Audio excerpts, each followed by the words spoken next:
അപ്പോൾ നമ്മൾ ഇന്നലെ പറഞ്ഞു നിർത്തിയത് അഹല്യ മോക്ഷമാണ്. ശ്രീരാമദേവൻ തൻ്റെ പാദസ്പർശത്താൽ അഹല്യാദേവിക്ക് മോക്ഷം നൽകുകയും അഹല്യാദേവി ഒരു അഹല്യസ്തുതിയൊക്കെ നടത്തുന്നത്. അതായത് ശ്രീരാമദേവനെ സ്തുതിക്കുന്ന ഒരു രംഗമൊക്കെയുണ്ട്. അഹല്യസ്തുതി എന്നാണ് വളരെയധികം പ്രാധാന്യമുള്ളൊരു ഭാഗമാണ് രാമായണത്തിൽ. അതിനുശേഷം അഹല്യാദേവിയും ഗൗതമ മഹർഷിയും സന്തോഷത്തോടുകൂടി ജീവിക്കുന്നു. ജനക മഹാരാജാവിൻ്റെ രാജ്യത്തെ മഹോത്സവവും സീതാ സ്വയംവരവും കാണുവാനായിട്ട് രാമലക്ഷ്മണന്മാരും വിശ്വാമിത്ര മഹർഷിയും കൂടി മിഥിലാപുരിയിലേക്ക് പോവുകയാണ്. അങ്ങനെ അവർ മിഥിലാപുരിയിലേക്കെത്തി. വിശ്വാമിത്ര മഹർഷി വരുന്നതറിഞ്ഞ് ജനക മഹാരാജാവ് കവാടത്തിലേക്ക് ഓടിയെത്തുകയും മഹർഷിയെ വേണ്ട വിധത്തിൽ പൂജിച്ച് തൻ്റെ രാജധാനിയിലേക്ക് സ്വാഗതം ചെയ്യുകയാണ് ചെയ്യുന്നത്. അപ്പോൾ രാജധാനിയിൽ ചെന്ന സമയത്ത് അവിടെ ഒട്ടനവധി രാജാക്കന്മാരും മറ്റു പ്രഭുക്കളും ഒക്കെ അവിടെ നിരന്ന് നിൽക്കുന്നുണ്ടായിരുന്നു. അവരുടെ എല്ലാവരുടെ ഉദ്ദേശം സീതാസ്വയംവരം കാണുക, സീതാസ്വയംവരത്തിൽ പങ്കെടുക്കുക, സീതയെ വിവാഹം കഴിക്കുക എന്നതായിരുന്നു. സീതാസ്വയംവരത്തിൻ്റെ നിബന്ധനകൾ എന്താണെന്ന് വെച്ചാൽ അവിടെ ഭഗവാൻ പരമശിവൻ്റെ ത്രയംബകം വില്ല് വെച്ചിട്ടുണ്ട്. ആ ത്രയംബകം വില്ല് മഹാദേവൻ പരശുരാമൻ സമ്മാനിച്ചതാണ്. പരശുരാമൻ അത് ജനക മഹാരാജാവിന് സമ്മാനിച്ചു. ജനക മഹാരാജാവ് അത് തൻ്റെ കൊട്ടാരത്തിൽ പൂജാമുറിയിൽ വെച്ച് സൂക്ഷിച്ചു വന്നിരിക്കുകയായിരുന്നു. അപ്പോൾ ആ ത്രയംബകം വില്ല് അവിടെ വെച്ചിട്ടുണ്ട്. ആ ത്രയംബകം വില്ല് എന്ന് പറഞ്ഞത് ഭൂമിയിലെ ശക്തന്മാരായ ആളുകൾക്ക് മാത്രമേ അത് എടുത്ത് ഉയർത്താൻ കഴിയത്തുള്ളൂ. അപ്പോൾ ഏതൊരുവനാണോ ആ ശൈവചാപം എടുത്ത് കുലയ്ക്കുന്നത് അദ്ദേഹം മാത്രമാണ് സീതാദേവിക്ക് അനുയോജ്യനായിട്ടുള്ള ഭർത്താവ്. അപ്പോൾ അതുകൊണ്ട് തന്നെ ജനക മഹാരാജാവ് ആ ശൈവചാപം, ആ ത്രയംബകം വില്ല് രാജധാനിയിൽ പ്രദർശിപ്പിച്ചിട്ടുണ്ടായിരുന്നു. ഒട്ടനവധി ആളുകൾ വന്ന് ത്രയംബകം വില്ലെടുക്കാനായിട്ട് നോക്കി. ആരും തന്നെ അവർക്കൊന്നും ത്രയംബകം വില്ലൊന്നും അനക്കാൻ പോലും സാധിച്ചിരുന്നില്ല. ഒട്ടനവധി രാജാക്കന്മാർ വന്ന് പരിശ്രമിച്ചു. അവസാനം വിശ്വാമിത്രൻ ശ്രീരാമദേവനോട് പറയുകയാണ്, കുമാരൻ, നമ്മളെന്തായാലും ഇവിടെ വരെ വന്നതാണ്, കുമാരൻ അതൊന്ന് പരീക്ഷിച്ച് നോക്കൂ, കുമാരനെ കൊണ്ട് കഴിയുമോ എന്ന് നമുക്ക് നോക്കാം എന്ന് പറഞ്ഞു. അപ്പോൾ ഇത് വിശ്വാമിത്രൻ ശ്രീരാമദേവനോട് പറയുന്നതായിട്ട് ബാക്കി കൂടിയുന്ന രാജാക്കന്മാരൊക്കെ അവിടെ നിന്ന് പരിഹസിക്കുന്നുണ്ടായിരുന്നു. കാരണം ശ്രീരാമദേവൻ അവരെക്കാളും പ്രായം കുറഞ്ഞൊരാളാണ്. അപ്പോൾ തങ്ങൾക്ക് കഴിയാത്തത് ഒരു കൗമാരപ്രായം എത്തിയിരിക്കുന്ന ഒരു കുട്ടിക്ക് എങ്ങനെ കഴിയും എന്ന രീതിയിൽ അവിടെ പരിഹസിച്ചുകൊണ്ടിരിക്കുന്നുണ്ടായിരുന്നു. ശ്രീരാമദേവൻ അതൊന്നും വകവയ്ക്കാതെ തൻ്റെ ഗുരുനാഥനെ നമസ്കരിച്ച് ഗുരുനാഥനോട് അനുഗ്രഹം മേടിച്ച് ശൈവചാപത്തിൻ്റെ അടുത്തെത്തി. വലം വെച്ച് വന്ന ശേഷം ശ്രീരാമദേവൻ ആ ശൈവചാപം എടുത്ത് ഉയർത്തുകയും അതിലെ ഞാൻ കെട്ടാനായിട്ട് നോക്കിയപ്പോൾ ആ വില്ല് തന്നെ ഒടിഞ്ഞു പോവുകയാണ് ചെയ്തത്.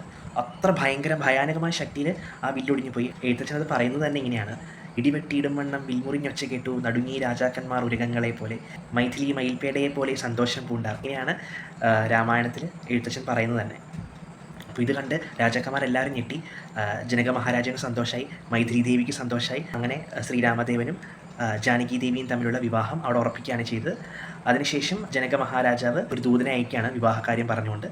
ദൂതനെ അയച്ച ശേഷം ദശരഥ മഹാരാജാവും വസിഷ്ഠമുനിയും ദശരഥ മഹാരാജാവിൻ്റെ പത്നിമാരും ഭരതശത്രുഘ്നന്മാരും എല്ലാവരും അകമ്പടി സേവിച്ചുകൊണ്ട് ജനക മഹാരാജാവിൻ്റെ രാജ്യത്തേക്ക് വരികയാണ് ചെയ്യുന്നത്. പിന്നീട് വിവാഹത്തെക്കുറിച്ചുള്ള ആലോചനകളൊക്കെ നടക്കുകയാണ്. ദശരഥ മഹാരാജാവിന് 4 പുത്രന്മാരുണ്ട്. ഇവിടെ ജാനകി ദേവിക്കാണെങ്കിൽ 3 സഹോദരിമാരുണ്ട്. അപ്പോൾ പരസ്പരം അവർക്ക് വിവാഹം കഴിപ്പിച്ചു കൊടുക്കാം എന്നൊരു ചിന്തയിലേക്ക് എത്തുകയും ആ വിവാഹം നിശ്ചയിക്കുകയും ചെയ്തു. അങ്ങനെ ജനക മഹാരാജാവിൻ്റെ രാജ്യത്ത് വളരെയധികം രത്നം കൊണ്ടും സ്വർണ്ണങ്ങൾ കൊണ്ടും പുഷ്പങ്ങൾ കൊണ്ടും അലങ്കരിച്ച 4 കല്യാണ മണ്ഡപങ്ങൾ ഒരുങ്ങിയാണ്. ശ്രീരാമദേവന് വധുവായിട്ട് ജാനകി ദേവിയും, ലക്ഷ്മണന് വധുവായിട്ട് ഊർമിള ദേവിയും, ഭരതകുമാരന് ശ്രുതകീർത്തിയും, ശത്രുഘ്നന് മാണ്ഡവിയും.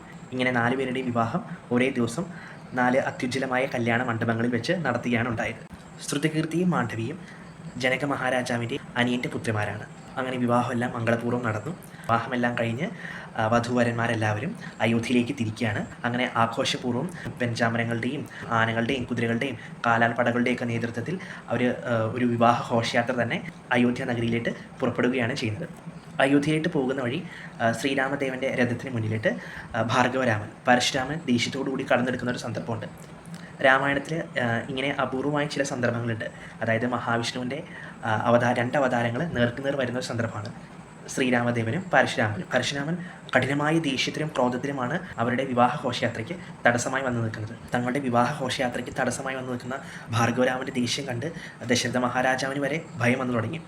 ദശരഥ മഹാരാജാവ് ഭാർഗവരാമൻ്റെ അടുത്ത് നിന്ന് ചോദിക്കുന്നുണ്ട്, അല്ലയോ ദേവ, എന്തിനാണ് ഇത്രയും ദേഷ്യപ്പെട്ട് ഞങ്ങളുടെ ഈ ഘോഷയാത്രയെ തടസ്സപ്പെടുത്തുന്നതെന്നൊക്കെ ചോദിക്കുന്നുണ്ട്. പരശുരാമൻ്റെ ദേഷ്യം കണ്ട് സ്വയം ശ്രീരാമദേവൻ തന്നെ തേരിൽ നിന്ന് ഇറങ്ങി വന്ന് പരശുരാമൻ്റെ അടുത്ത് ചെന്ന് ഭഗവാന് നമസ്കാരമൊക്കെ കൊടുത്ത് ഭഗവാനോട് കാര്യങ്ങളൊക്കെ ചോദിക്കുന്നുണ്ടായി. ഭഗവാൻ പറഞ്ഞു, ഈ ത്രയംബകം ത്രയംബകം വില്ലെന്ന് പറയുന്നത് മഹാദേവൻ എനിക്ക് സമ്മാനമായി നൽകിയതാണ്. അത് ഞാൻ ജനക മഹാരാജാവിന് സമ്മാനമായിട്ട് കൊടുത്തതാണ്. ആ വില്ലൊടിക്കാൻ മാത്രം ധിക്കാരിയായ ആൾ ആരാണ്? എനിക്ക് അയാളെയാണ് കാണേണ്ടതെന്ന് പറഞ്ഞ് ഭാർഗവരാമൻ അവിടെ കിടന്ന് ദേഷ്യപ്പെടുന്നുണ്ടായി.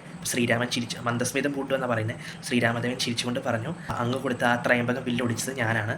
ആ ത്രയംബകം വില്ലൊടിച്ചാണ് ജനകൻ്റെ പുത്രി ജാനകി ദേവിയെ ഞാൻ സ്വന്തമാക്കിയെന്ന് പറയുന്നുണ്ട്. ഇത് കേട്ട് ക്രോധം പൂണ്ട് പറയാണ്, ശൈവചാപമല്ലേ നിനക്ക് ഒടിക്കാൻ പറ്റുള്ളൂ. ത്രയംബകം കുളിച്ചുകൊണ്ട് മാത്രം നിന്നെ ഞാൻ ധീരനായിട്ട് കണക്കാക്കില്ല. എൻ്റെ കയ്യിലൊരു വൈഷ്ണവ ചാപമുണ്ട്. ആ വൈഷ്ണവ ചാപം കൂടി നീ ഒന്ന് തൊടുത്തു വിടണമെന്ന് പറയുന്നുണ്ട്. ശ്രീരാമദേവൻ സന്തോഷപൂർവ്വം ഭാർഗവരാമൻ്റെ കയ്യിൽ നിന്ന് വൈഷ്ണവ ചാപം തൊഴുത് നമസ്കരിച്ചുകൊണ്ട് ഏറ്റുവാങ്ങുകയും ആ വൈഷ്ണവ ചാപം തൊടുത്തു വിടുകയും ചെയ്യുന്നുണ്ട്. അപ്പോൾ ഇത് കണ്ടപ്പോഴാണ് ഭാർഗവരാമന് പണ്ട് നടന്നൊരു സംഭവം ഓർമ്മ വന്നത്. അദ്ദേഹം പണ്ട് മഹാവിഷ്ണുവിനെ തപസ് ചെയ്യുകയും മഹാവിഷ്ണു പ്രത്യക്ഷപ്പെട്ട് പരശുരാമനോടൊരു കാര്യം പറഞ്ഞിരുന്നു. ത്രേതായുഗത്തിൽ ശ്രീരാമനായിട്ട് അവതരിക്കുകയും ഒരു ദിവസം നമ്മൾ പരസ്പരം കാണാനിടയാവുകയും ചെയ്യും. ആ സമയത്ത് പരശുരാമൻ്റെ തേജസ് ശ്രീരാമനിലേക്ക് പകരണമെന്നും മഹാവിഷ്ണു പറഞ്ഞിരുന്നു. അങ്ങനെ പരശുരാമൻ ശ്രീരാമദേവനെ സ്തുതിച്ചുകൊണ്ട് തൻ്റെ സർവ്വശക്തിയും തേജസ്സും ശ്രീരാമനിലേക്ക് ലയിപ്പിക്കുകയാണ് ചെയ്തത്. അങ്ങനെ ഭാർഗവരാമൻ തിരിച്ചു പോവുകയും സന്തോഷപൂർവ്വം വിവാഹ ഘോഷയാത്ര മിഥിലാപുരിയിലേക്ക് പോവുകയും ചെയ്തു. അപ്പോൾ ഈ ഒരു ഭാഗത്തോടു കൂടി അധ്യാത്മരാമായണത്തിൻ്റെ ആദ്യത്തെ കാണ്ഡമായ ബാലകാണ്ഡം ഇവിടെ അവസാനിക്കുകയാണ്. ഇനി അടുത്തത് നമുക്ക് അയോധ്യാകാന്ഡമാണ്. ഇനിയുള്ള കഥകളെല്ലാം അയോധ്യാകാന്ഡത്തിൽ വരുന്നതായിരിക്കും. അപ്പോൾ നാളെ മുതൽ അയോധ്യാകാന്ഡത്തിലെ കഥകളായിരിക്കും നമുക്ക് പരിചയപ്പെടാനുള്ളത്. അപ്പോൾ എല്ലാവർക്കും ഒന്നുകൂടി ശ്രീരാമദേവൻ്റെ അനുഗ്രഹം ഉണ്ടാവട്ടെ എന്ന് പ്രാർത്ഥിക്കുന്നു.